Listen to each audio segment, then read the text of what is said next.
Assalamualaikum warahmatullahi wabarakatuh. Alhamdulillahilladzi arsala rasulahu bil huda wa dinil haq liyuzhirahu 'alad dini kulli walau karihal kafirun. Asyhadu an la ilaha illallah wahdahu la syarika lah wa asyhadu anna Muhammadan 'abduhu wa rasuluh.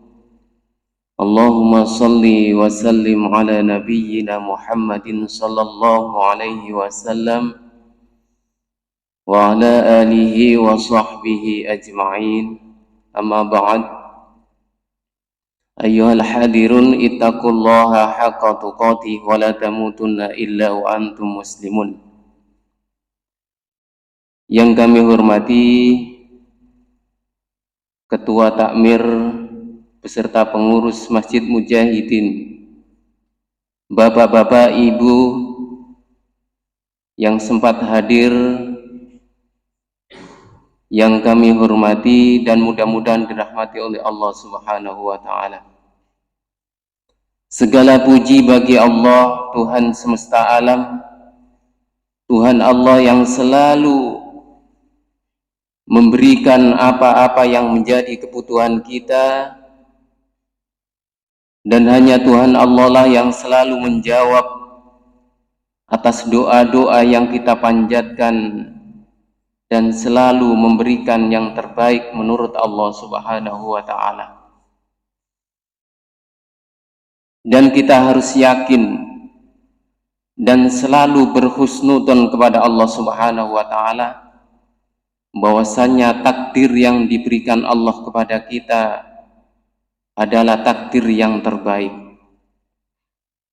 Saya teringat kepada seorang ustadz yang menyampaikan sesuatu hal yang berhubungan dengan takdir ini, yang mana kalau saya sebut namanya panjenengan sudah kenal dengan ustadz itu. Beliau mengatakan bahwasannya ini bukan hadis, ini adalah sebuah cerita.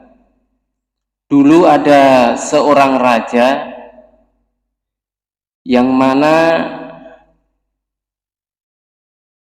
jarinya ini terpotong. Dia bersama seorang menteri yang mana menteri ini sangat soleh, sehingga ketika sahabatnya itu tertimpa suatu musibah, pasti dia mengatakan al khairu khairatullah, pilihan Allah adalah yang terbaik. Suatu ketika sang raja ini yang hobinya berburu ke hutan bersama menterinya serta pengawal-pengawalnya ini. Ketika berburu di hutan, ada insiden yang mengharuskan jari dari sang raja ini harus dipotong. Ketika melihat itu, sang menteri ini mengatakan al khairu khairatullah, pilihan Allah itu adalah yang terbaik, wahai sang raja. Raja ini murka, kemudian menyuruh pengawalnya untuk memenjarakan sang menterinya ini. Selang beberapa hari, karena tangan sang raja ini harus dipotong jarinya, maka ketika sudah sembuh, sang raja ini berburu kembali ke hutan bersama pengawal-pengawalnya.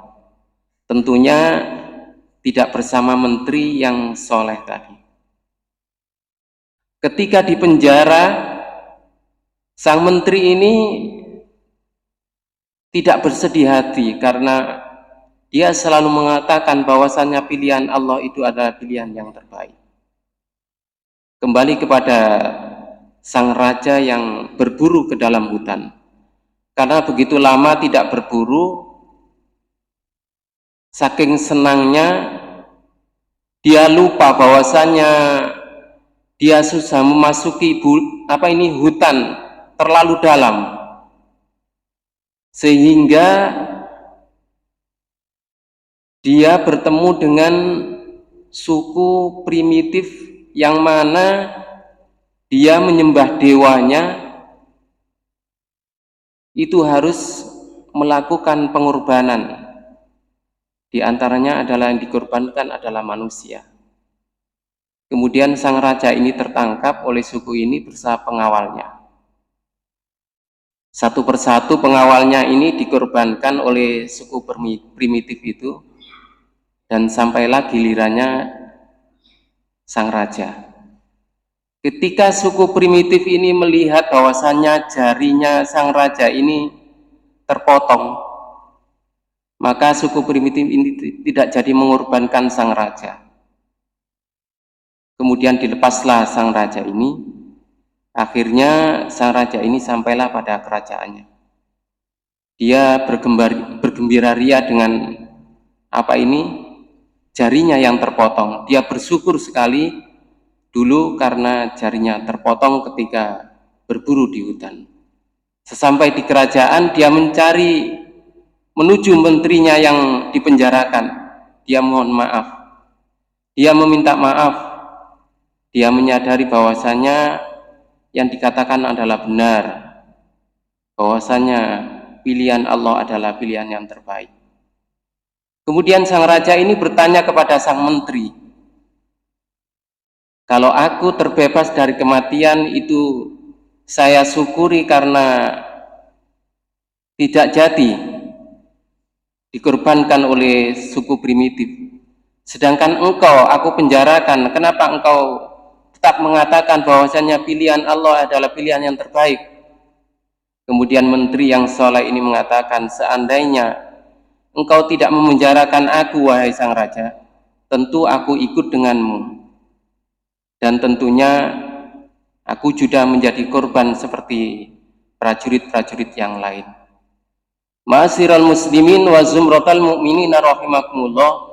Ternyata cerita ini kita ambil manfaatnya, kita ambil ibrahnya, bahwasanya semua yang ditakdirkan oleh Allah Subhanahu wa taala adalah itu yang terbaik untuk kita. Salawat dan salam semoga selalu tercurahkan kepada beliau junjungan kita Nabi besar Muhammad sallallahu alaihi wasallam. Mudah-mudahan kita semuanya yang hadir di sini merupakan manusia-manusia pilihan yang mudah-mudahan kita berharap kepada Allah Subhanahu wa taala nanti di yaumil qiyamah kita adalah manusia-manusia pilihan yang mendapatkan syafaat dari beliau baginda Rasulullah sallallahu alaihi wasallam. Ma'asyiral muslimin wa zumratal mu'minin rahimakumullah, kita memasuki materi tentang doa. Doa merupakan senjata yang luar biasa yang dikaruniakan Allah Subhanahu wa taala kepada umat manusia. Siapapun dia, terutama kepada tiap-tiap muslim yang beriman. Sekaligus Allah telah menyiapkan waktu-waktu dan tempat-tempat yang mustajabah sebagai bentuk kasih sayangnya pada kita.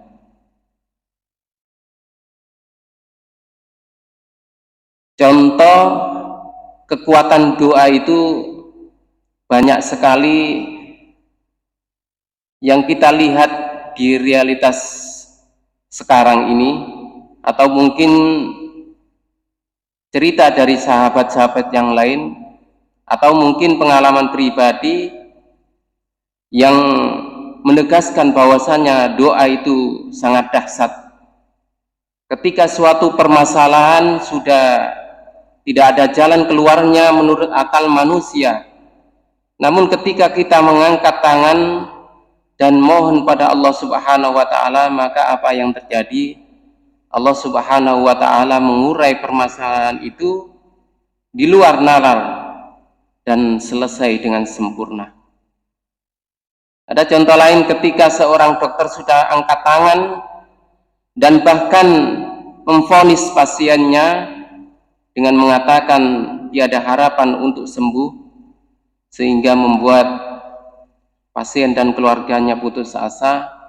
Namun ketika dia mengangkat tangannya bermunajat pada Allah Subhanahu wa taala, sungguh luar biasa, Allah juga selesaikan dengan sempurna. Tiada yang tidak mungkin bagi Allah Subhanahu wa taala. Begitu kuatnya dan pentingnya arti sebuah doa. Itulah kenapa baginda Rasulullah sallallahu alaihi wasallam dalam berbagai hal, dalam berbagai kesempatan sering mengajarkan doa pada para sahabat agar hidup ini selalu bergantung dan berharap hanya pada Allah Subhanahu wa taala semata. Di antaranya hadis yang diriwayatkan oleh Ibnu Majah.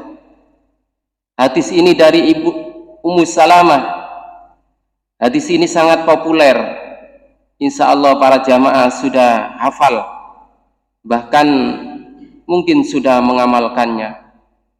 Anna Nabiyya sallallahu alaihi wasallam kana idza asbaha qala Allahumma inni as'aluka ilman nafi'an wa rizqan thayyiban wa amalan mutaqabbalan.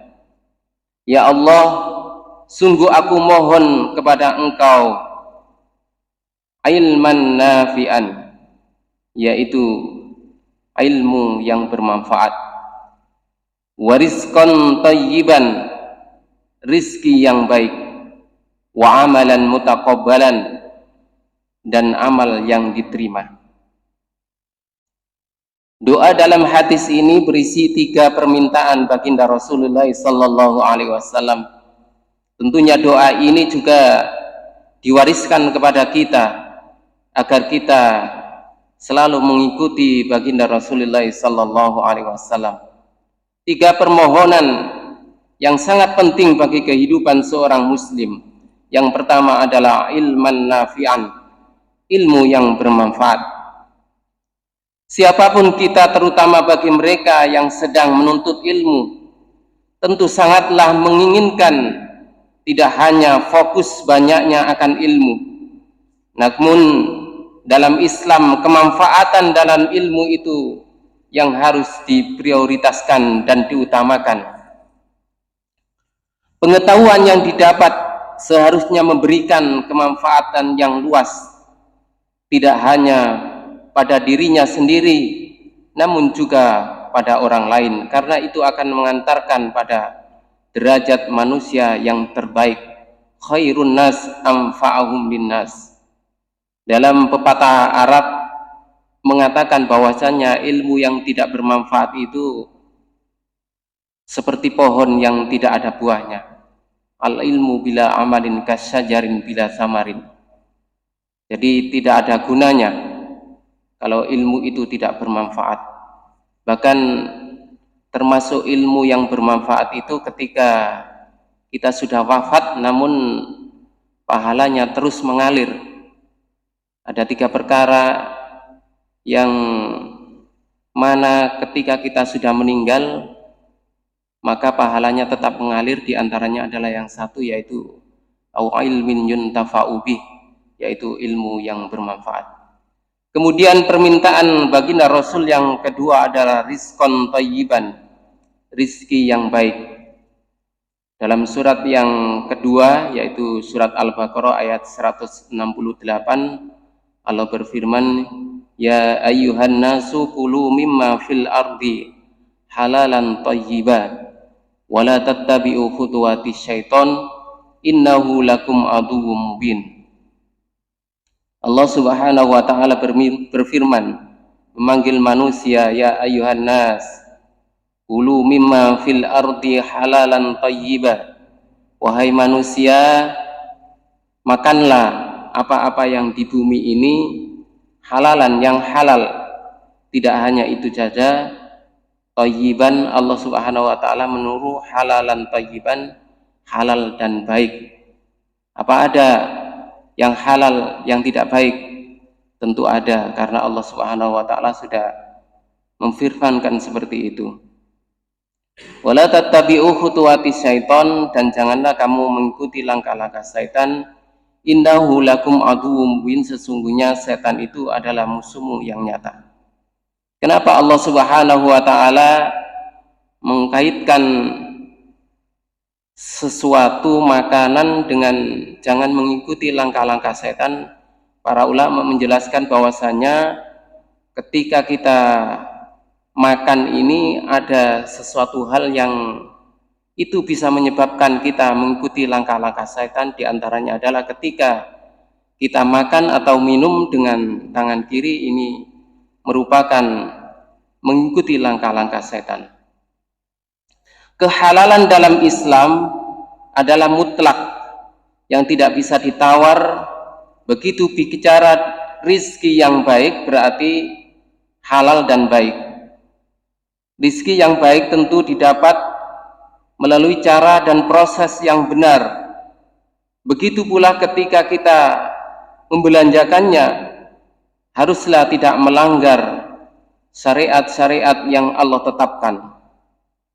Cara yang haram seperti mencuri, merampok, ataupun korupsi hanya akan menjauhkan diri kita dari nilai-nilai keberkahan. Ingatlah sabda baginda Rasulullah sallallahu alaihi wasallam bahwasannya daging yang tumbuh dari hasil yang haram, maka api nerakalah yang berhak untuk membakarnya. Ma'asyiral muslimin wa zumratal mu'minina rahimakumullah. Permintaan baginda Rasulullah sallallahu alaihi wasallam yang ketiga adalah amalan maqbulan, yaitu amalan yang diterima oleh Allah Subhanahu wa taala. Bukankah harapan kita yang selalu kita inginkan adalah semua amal kita diterima oleh Allah Subhanahu wa taala? Berbicara tentang amal yang diterima, maka tidak lepas dari dua hal, yaitu sebagai syarat agar diterimanya amal kita. Yang pertama adalah ikhlas, yang kedua adalah benar, yaitu dengan ittiba' Rasul.